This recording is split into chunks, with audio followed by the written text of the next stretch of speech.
Bienvenidas y bienvenidos a un nuevo episodio de Palabras Claves, el programa en el que conversamos con dos centros de pensamiento de veredas opuestas sobre diversos temas de interés nacional. Y en esta ocasión hablaremos sobre las primarias y, el contexto político, junto a Pirina Ferretti, directora ejecutiva de Nodo 21. ¿Cómo estás, Pirina? Hola Gino, muy bien, muchas gracias por la invitación. Y también estamos con César Miranda, investigador de Instituto Libertad. ¿Cómo estás, César? Muy bien, encantado de estar acá. Partamos con este hito el 29 de junio, la primaria oficialista. Pirina, ¿cómo evalúas que ha sido justamente este proceso de llegar a las primarias que ha tenido varios baches? ¿Y crees que eventualmente el realizar primarias va a ser positivo o le va a ayudar al oficialismo a revertir la tendencia mayoritaria que ha expresado la derecha en las encuestas en el periodo reciente? Creo que el que haya unas primarias en la centroizquierda y la izquierda es una buena noticia para el sector. Creo que ha sido una previa bastante ordenada en general, digamos, en el sentido de que muy tempranamente hubo un acuerdo de tener primarias y creo que parte de una convicción anterior. Una es que ningún sector de la izquierda o de la centroizquierda en este momento por sí mismo puede ni ganar las elecciones ni gobernar el país, digamos. Yo no recuerdo, después de Frei Montalva, si ha habido un gobierno en democracia que no haya gobernado en coalición, digamos, que haya tenido un partido la capacidad de ganar la elección y gobernar solo y tener todos los ministros del mismo partido y nada más, digamos. Entonces hay una conciencia de la necesidad de una coalición. Y la mejor forma de decidir qué identidad o qué grupo de aquella coalición va a liderar por un periodo esa coalición es a través de primarias, digamos, para elegir al representante o la representante que evidentemente le imprime un énfasis, una identidad distinta. Es distinto tener, ¿cierto?, una candidata a la presidencia del Partido Comunista o del PPD y los otros partidos que han apoyado a Carolina Toa o del Frente Amplio, asumiendo que hay, digamos, un proyecto colectivo, más o menos metas que compartimos, pero evidentemente con matices y con énfasis y con identidades distintas. Y creo que es la mejor manera, es la mejor manera de tomar una definición la primaria. Y también en cuestiones ya más bien de carácter electoral, todos los expertos dicen que esos meses o ese mes de campaña, de tener franja, tener debates, siempre es bueno para las candidaturas. Y tenemos la certeza de que quien resulte va a tener, digamos, detrás de sí el apoyo de los otros partidos, de los otros sectores y por lo tanto fortalece a quien gane esa primaria. Otra cosa es lo que tú me preguntas, que es revertir, digamos, los resultados que actualmente tienen las encuestas que le dan a la derecha, digamos, una ventaja importante. Evidentemente la primaria es un paso en eso, ¿cierto? En que los candidatos sean más conocidos, en que las ideas puedan, digamos, llegar a un público más amplio, por supuesto que sí, pero la tarea sigue y se intensifica, por supuesto, post primaria y de cara a la primera vuelta. Por el contrario, en la oposición no hay primarias. ¿Crees que es un riesgo el no haber hecho finalmente las primarias o el saldo es más positivo según lo ve el Instituto Libertad? Nosotros creemos que la posición que mantuvo Chile Vamos durante prácticamente toda la etapa preprimaria fue siempre un discurso convocante y de unidad. Es difícil pensar en poner tres partidos de acuerdo de forma inmediata, como lo son la Unión Demócrata Independiente, como es Renovación Nacional y como lo es Evópolis. Y sin embargo, creo que el liderazgo de Evelyn Matei da buenas notas sobre eso, sobre la capacidad efectiva de poder poner de acuerdo a estas tres organizaciones.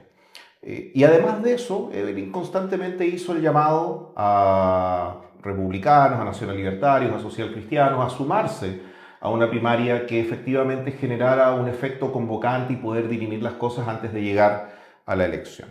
Lamentablemente ese resultado no se verificó, sin embargo creo que sí es muy valioso que Evelyn Matei haya logrado poner de acuerdo a Chile Vamos, que no olvidemos, tuvo primaria, y digámoslo, la primaria tampoco es garantía de éxito, ¿no? Y creo que esto es relevante mencionarlo. Sebastián Sichel salió como candidato a la presidencia de la República, previas primarias, y no logró llegar a la segunda vuelta. Entonces, es particularmente relativo determinar a priori cuál va a ser el camino más exitoso.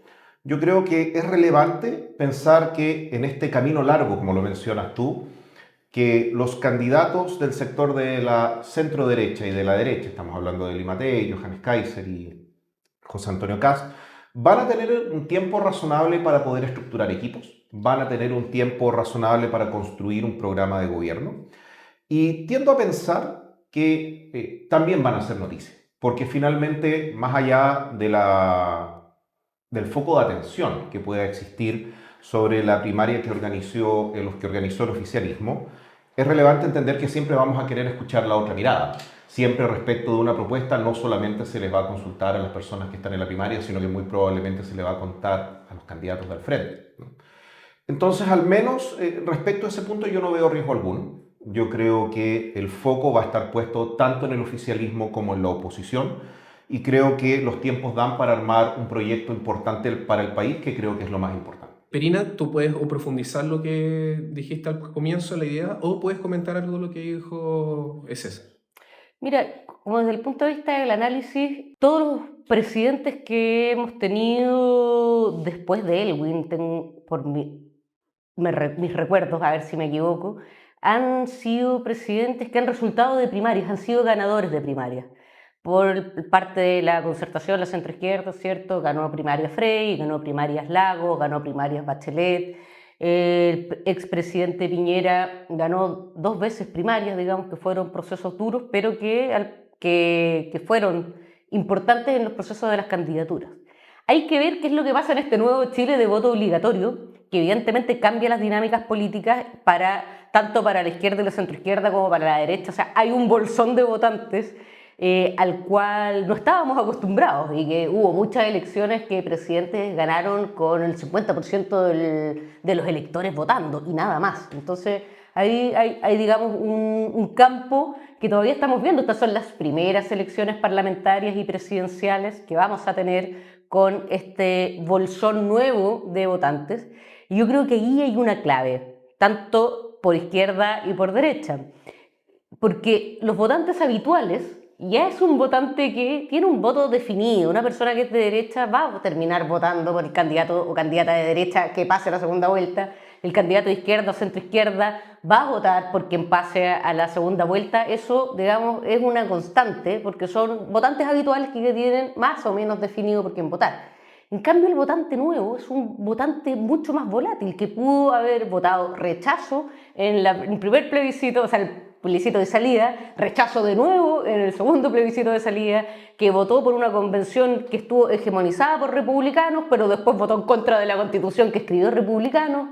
Entonces es un votante difícil de leer y al cual, por lo menos yo hablo desde el campo de la izquierda, el desafío para nosotros es, por ejemplo, ante un votante que tiene una preocupación muy fuerte por la economía y por la seguridad, dar respuestas que no te mimeticen con la derecha, pero que sean respuestas que muestren una voluntad de eficacia en el combate al crimen organizado y de tomar, por ejemplo, la bandera de la seguridad como un derecho de manera eficaz, no con bonitos discursos ni con buenas intenciones, sino demostrando cómo se derrota el crimen organizado. Y por supuesto es menos, para un público, es menos sexy decir vamos a levantar el secreto bancario, vamos a perseguir la ruta del dinero, que son finalmente, de acuerdo a toda la experiencia internacional, las medidas que te permiten desbaratar desde arriba las grandes redes, ¿cierto?, que están detrás del crimen organizado. Y eso, claro, la izquierda tenemos que encontrar esas maneras de hablar de seguridad, de economía, desde nuestra propia mirada de lo que es la política, de lo que es el mundo, y aquí yo creo que es un riesgo, ha pasado en las izquierdas, en muchos países donde estos problemas son peores que en Chile, el tema de la seguridad, por ejemplo, que terminas replicando y mimetizándote con el discurso de la derecha, que es un discurso de derecha.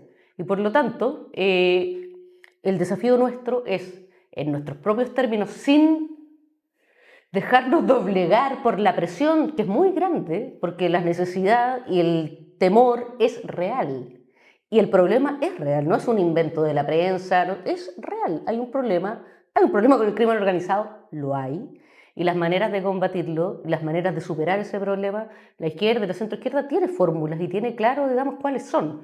Lo difícil es mantenerte firme en esos principios y en ese norte cuando la presión es muy, muy fuerte, no solo de tus pares políticos, sino también de la población que te exige resultados y que te exige firmeza y que te exige que la cuestión se solucione.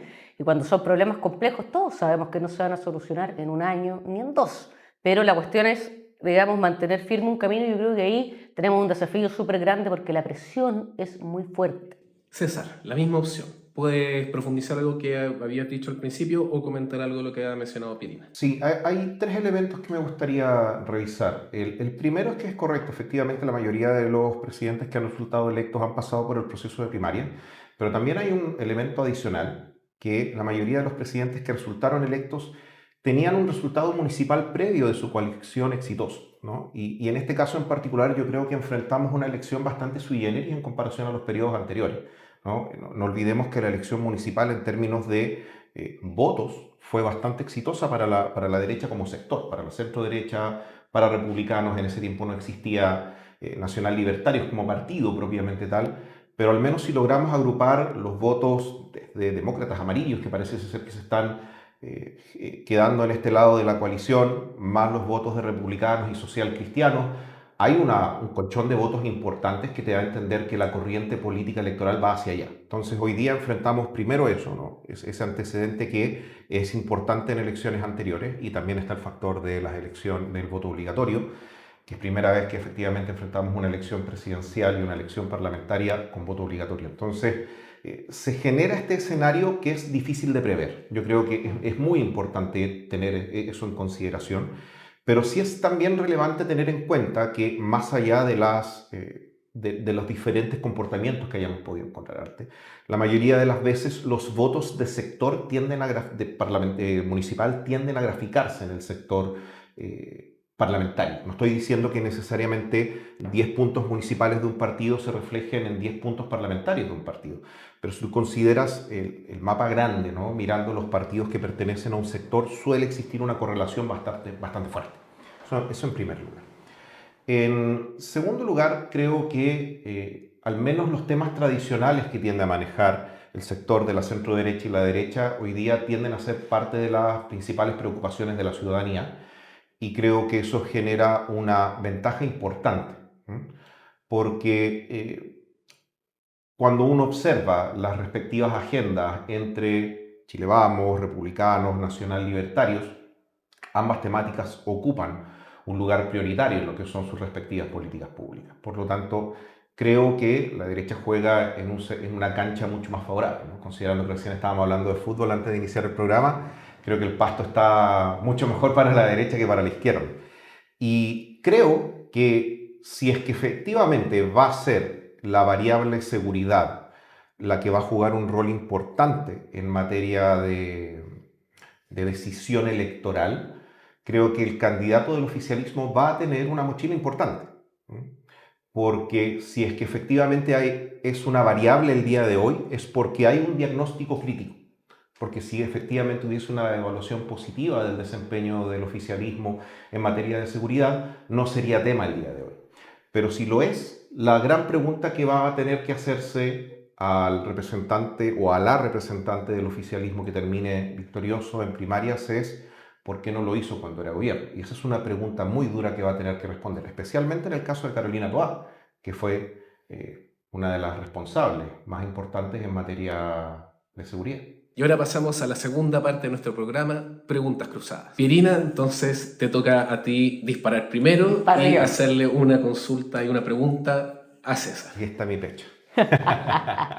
No, un disparo con cariño. Pero una pregunta que me gustaría hacerte tiene que ver con la derecha de vocación más liberal y democrática, que en algún minuto representó el expresidente Sebastián Piñera. Recordemos, un presidente que abiertamente era antipinochetista, que votó por el no, que eso mismo hizo que sacara ronchas en una parte de la derecha chilena bien pinochetista, así como de ADN pinochetista. Y eso hizo que el presidente Piñera tomara ciertas definiciones. Recordemos que a los 50 años, que digamos, hubo todo un contexto muy adverso al reconocimiento de los crímenes cometidos por el Estado, de lo evitable que fue la dictadura, y el único que fue a firmar el documento, digamos, de compromiso por la democracia fue Piñera, del mundo de la derecha.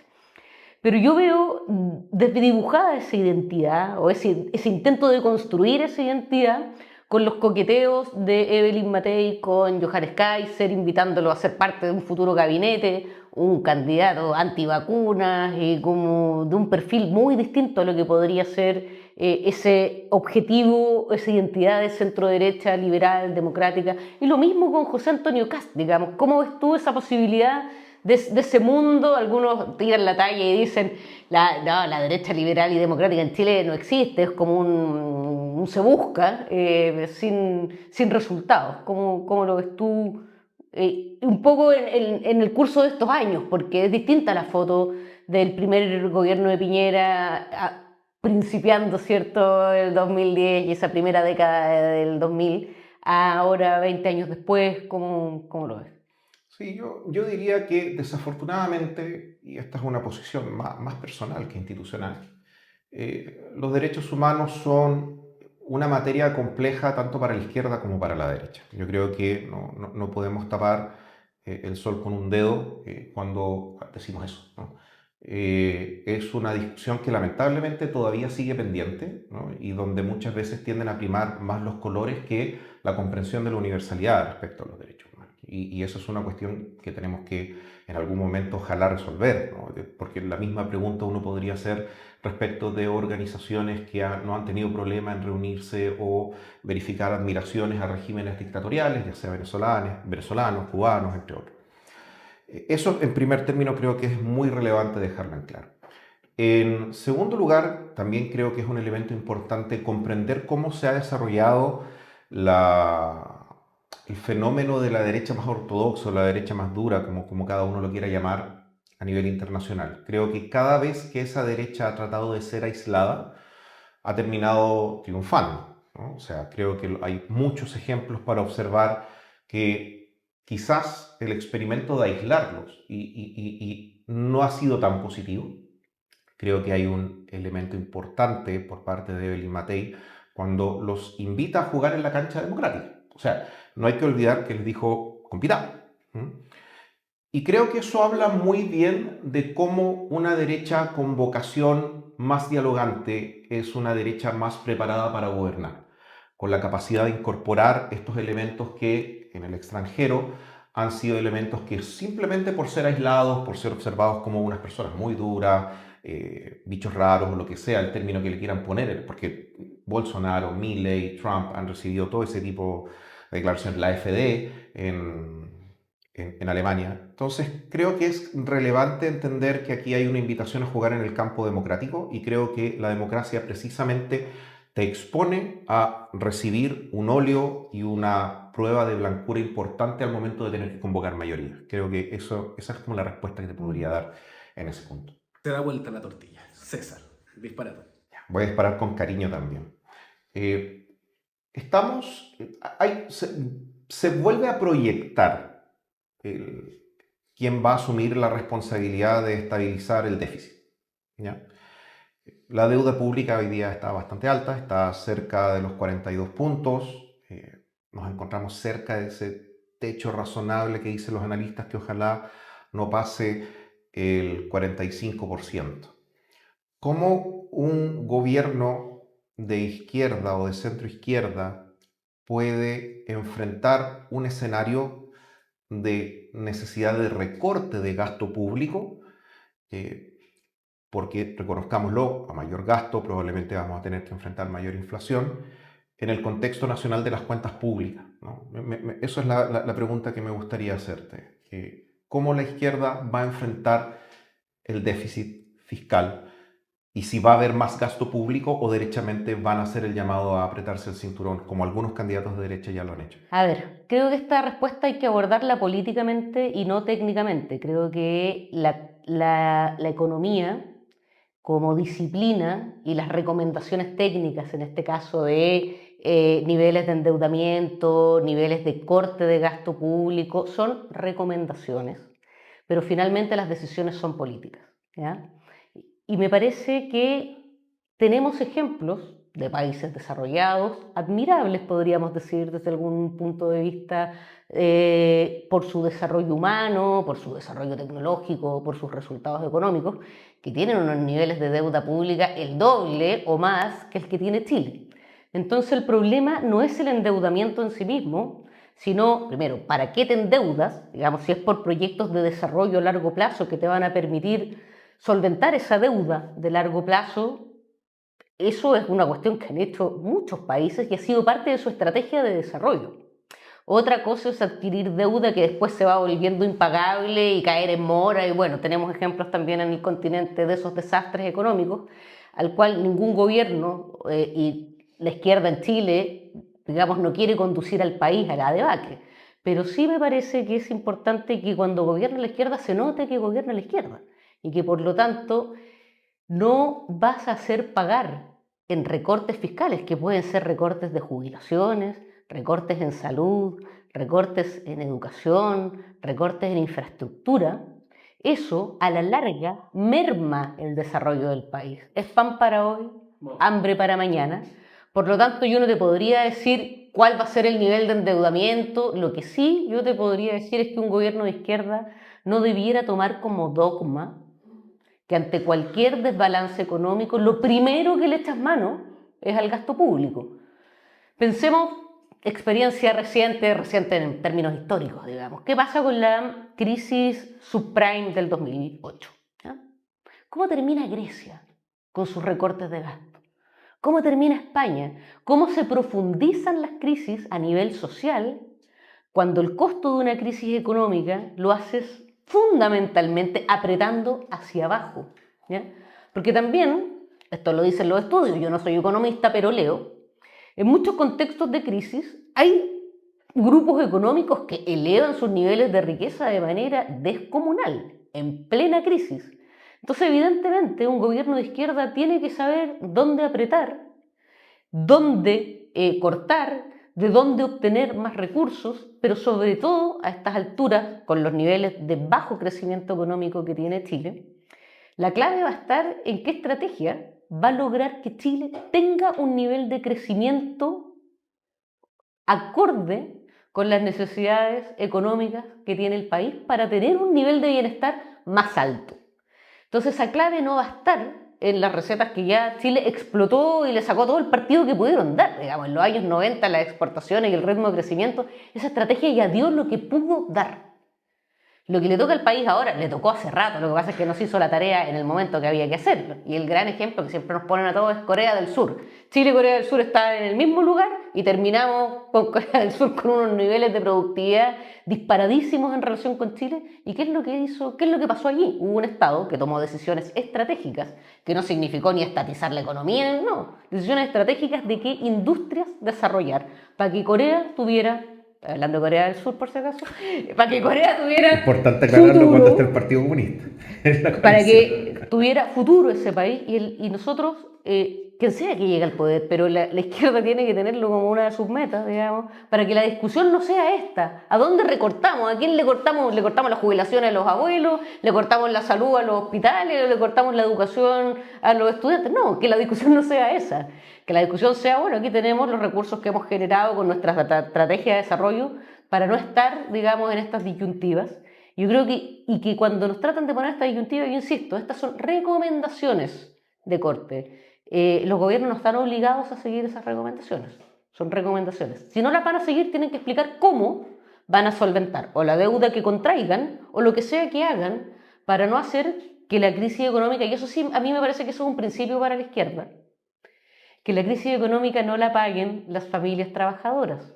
Hay otras maneras de sortear una crisis económica o de sortear, aquí no vamos a hablar de la crisis económica, pero de sortear aprietes económicos, de sortear momentos donde el cinturón aprieta. Bueno, hay otras maneras de sortearlas que no sean haciendo que las trabajadoras paguen la crisis. Yo sé que esta es una opinión de una mujer de izquierda y que no es la misma respuesta que va a tener la derecha, pero creo que efectivamente son esas las cosas en las que nos diferenciamos. César, si quieres responder o replicar algo de lo que ha dicho Pierina. Sí, yo quisiera profundizar en dos puntos. El primero, creo que hay un consenso en que hay un problema de crecimiento económico. Creo que es positivo hacer ese balance una vez finalizado el gobierno del presidente Boric, que es su gran deuda. Entonces creo que es relevante recalcar que hay un problema estructural de crecimiento económico, que hay que recuperarlo y creo que es muy relevante que exista un consenso a nivel de Estado en que es indispensable para poder retomar cualquier senda de bienestar humano, independiente de cuál sea la corriente política que gobierne, en primer lugar. Así que creo que ese es un punto en el cual podemos generar consenso. Un segundo punto en el cual también podemos generar consenso, no tanto en el fondo, sino que en la forma, dice relación con la redefinición del gasto público.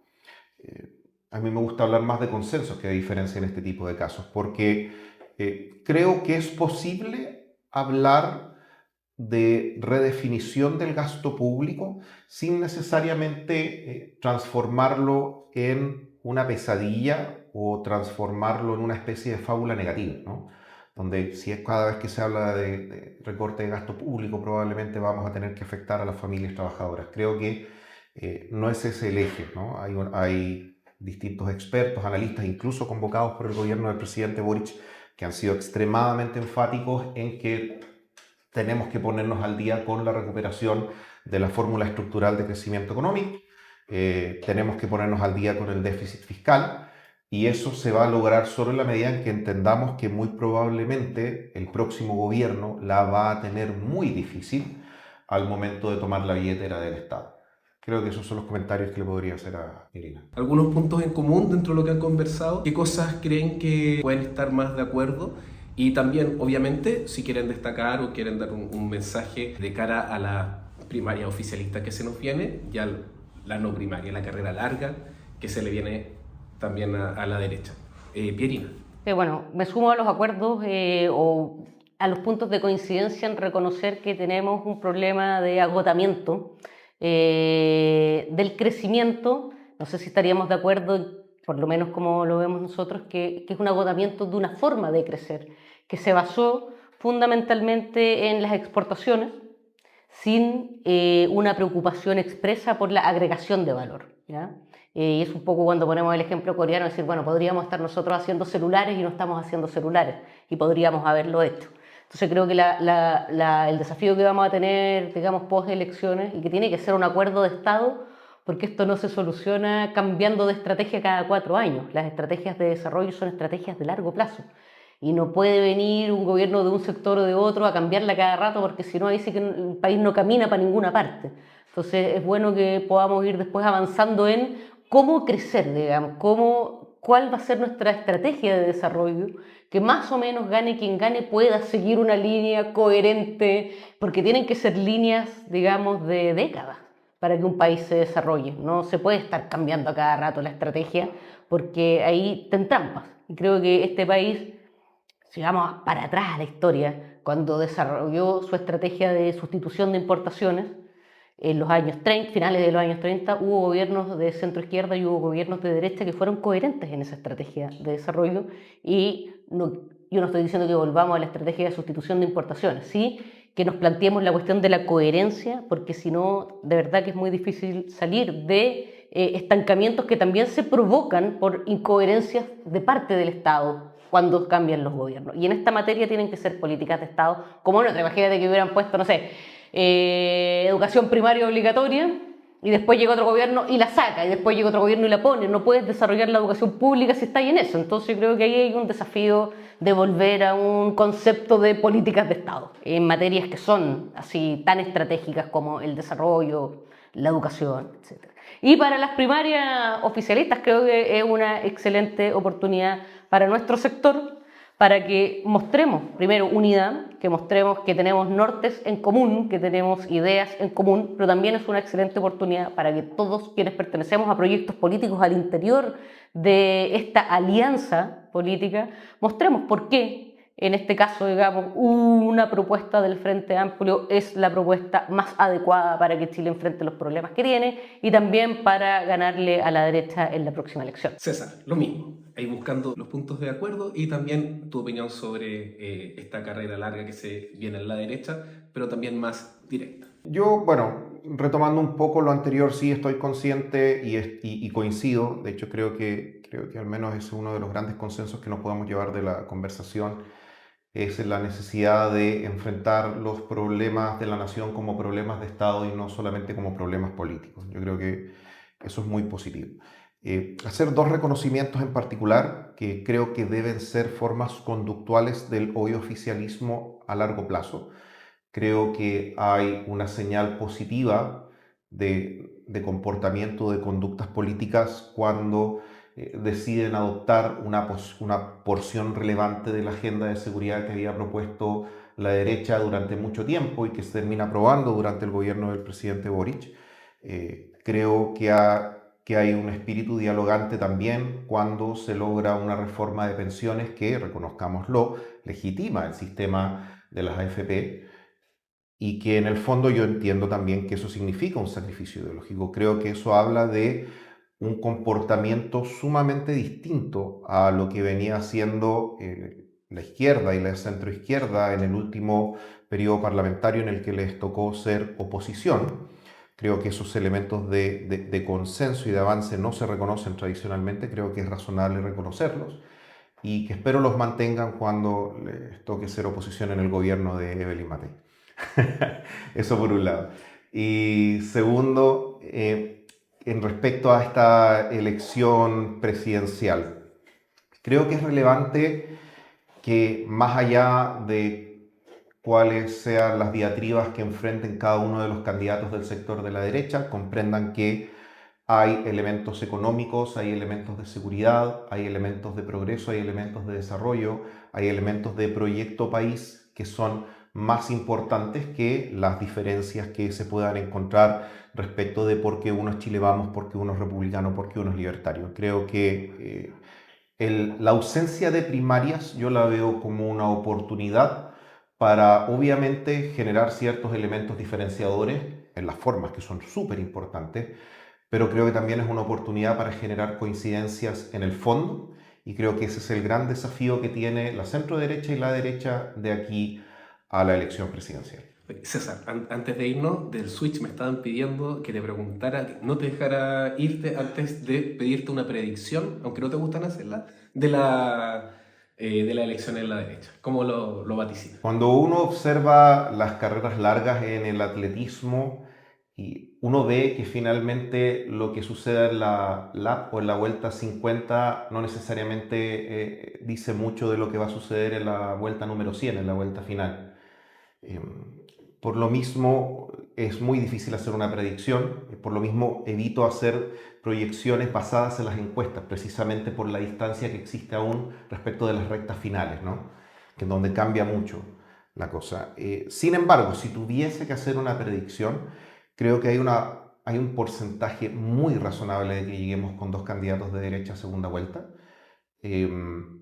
Creo que la oportunidad que tiene la centroizquierda y la izquierda a través de su primaria no es tanto apelar a la presidencia de la República aún. Creo que les falta ese cachito adicional de decir nosotros sí somos contendores para llegar a la segunda vuelta. ¿Ya? Y al menos hasta el día de hoy yo diría que la posibilidad de que haya una segunda vuelta entre Evelyn Matei y un candidato de la derecha más ortodoxa o más dura, como lo quieran denominar, que sea José Antonio Castro o Johannes Kaiser, quizá Francesca Muñoz, no lo sé, es alta.